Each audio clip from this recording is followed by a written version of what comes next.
Feel good, right? Feel good. It's a good idea. Do you feel it? Do you feel it? Do you feel it? Do you feel it? Do you feel it? Do you feel it? Come on now.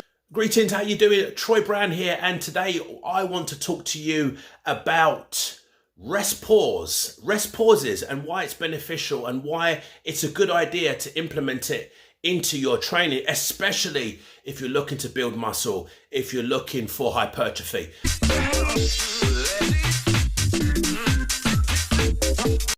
So what are rest pauses? Well, throughout my career, I wasn't one that had a lot of training partners. So I ended up doing a lot of my training on my own. And being that I was, back in the day, a high intensity practitioner from the Arthur Jones, Mike Mentzer school, that was my belief on how I built muscle. And it did work. However, I would suggest, if you're looking to do rest pauses, when should they be implemented?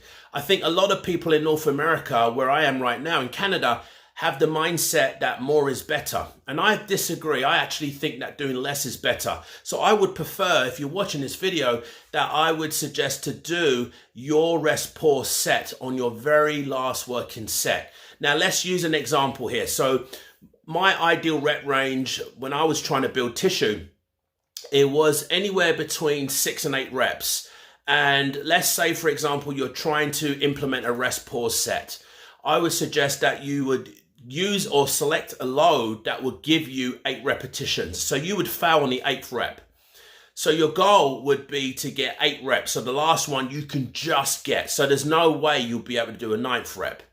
Then what I would suggest that you do, this modern way of doing this rest pause set, is I would implement some techniques, like some breathing techniques, which is kind of using a holistic approach to building muscle, which is what I'm all about. So what we would do in this situation is we would foul on 8 reps, and we would basically take 10 nasal breaths, inhaling through the nose, exhaling out the mouth. So what we would do when we're breathing is we would basically inhale and do what we call some diaphragmatic breath work. So we would breathe in and allow the air to kind of distend our stomach, if you will.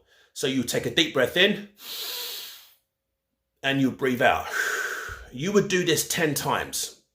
So this is an example wouldn't be that you wouldn't want to reach for your phone when you're about to do these rest pauses. So you would take these 10 deep breaths, these diaphragmatic breaths, and then you would go back under that particular weight and then crank out as many repetitions as you would do to failure. How many rest pauses can you do in a set? Typically, I would say 2 rest pauses, but only do it on your last set. I think it's a big mistake if you end up doing 2, 3, 4 rest pause sets. That could lead to overtraining. It could lead to burnout, and it could lead to, basically, in a nutshell, you're not going to recover. And we don't want that. I always use the analogy that the one that recovers fastest wins, or the one that puts a heavy focus to recovery is going to win the muscle building game long term. So let's talk about what type of exercise could you do a rest pause on. Well, I wouldn't suggest that you do it on a deadlift, on a squat, okay? Because these are big movements and you're asking for trouble. If you're going to complete failure, you could definitely get injured. So I would suggest an example that comes to mind was I used to love doing it on chest day. I would love doing it on the hammer strength press. And if I was on my own, which was most of the time when I was training in my career as a pro, I would do, again, 8 reps. I would sit there and I would basically focus on my breath and really focus on those diaphragmatic breaths, really deep breaths as much as I could. And I'll do that 10 times and I'll go back in and now I'm ready to go. I might only get maybe 2 or 3 repetitions, but using that approach of that breath work allows the body for that moment of time, 10 seconds, to try and get back into what we call that parasympathetic state, right? There's 2 points of reference here. We've got the sympathetic, which is that sympathetic drive which we need when we train, which is stress on the body, right? We all know that stress especially when you're trying to build muscle, it does cause stress on the body, right? That sympathetic drive. But if we got an opportunity at any point in our session to get into parasympathetic, I think it's a good idea that we use it. So when we're doing the breath work, think of it getting your body back into parasympathetic, which is a great idea.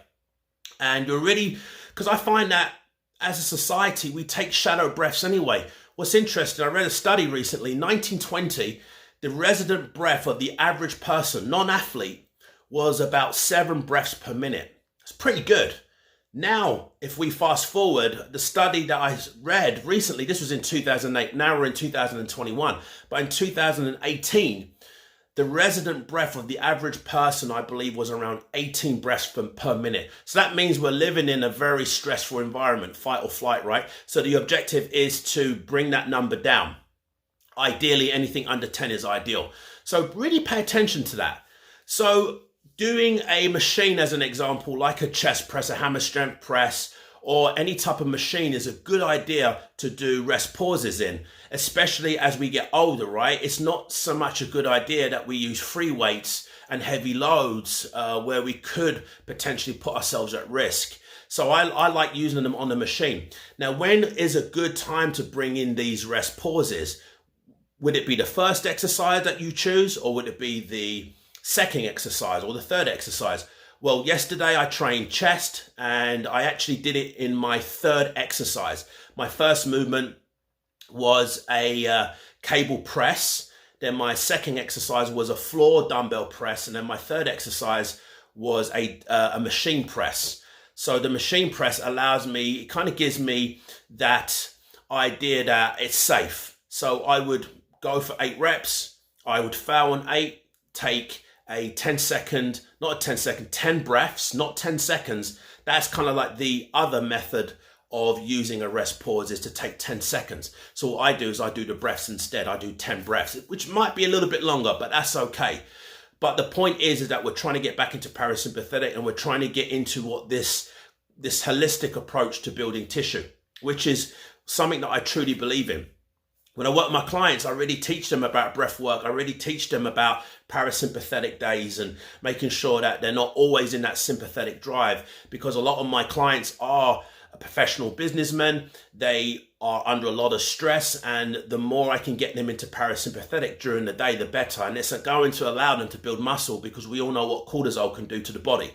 So we already spoke about when's a good time to do it, what exercise to do it on.